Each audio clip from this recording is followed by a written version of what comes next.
పార్టీని. అల్టిమేట్ గా చిత్తశుద్ధి ముఖ్యం. నిజంగా కాంగ్రెస్ ప్రభుత్వం చిత్తశుద్ధితో ముందుకొస్తే ఈ పార్టీకి పని అయిపోయి ఉండాలి. కానీ ఒకటే పార్టీ 5 గొంతులతో మాట్లాడుతుంది. ఒక రోజు ఏమంటది, మేము రాజ్యాంగ సవరణ ద్వారా సాధిస్తామని వాళ్ళే మాట్లాడతారు. ఇంకో రోజు పార్టీ పరంగా రిజర్వేషన్లు ఇస్తామని వాళ్ళే చెప్తారు. ఇంకొక రోజు ఆర్డినెన్స్ చేసిన అయిపోయిందని ఇంకో రోజు వాళ్ళే చెప్తారు. 4వ రోజు రాహుల్ గాంధీ ప్రధానమంత్రి అయితేనే ఇది అయితే తప్ప లేకపోతే కాదని వాళ్ళే మాట్లాడతారు. రాహుల్ గాంధీ ప్రధానమంత్రి కాకముందే వచ్చి జీవో ఎవడిమనండి. రాహుల్ గాంధీ ప్రధానమంత్రి కాకనే పాయ్, నువ్వు ఢిల్లీలో మాట్లాడుతీవి, ధర్నా చేస్తేవి, దిగితే వీడికి వచ్చి బిల్లు లేదు, ఏం లేదు, జీవో.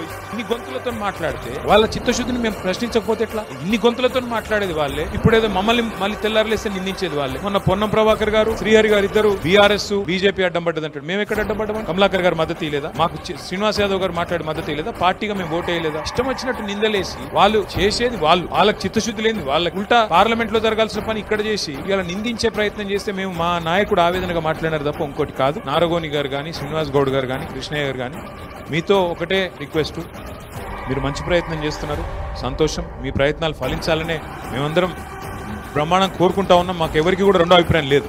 అయితే దయచేసి మీతో ప్రార్థన, ఇది కాంగ్రెస్ పార్టీ చేసేది చిత్తశుద్ధి లేని శివపూజ లాంటిది. వాళ్ళకైతే చిత్తశుద్ధి లేదు, రాదు.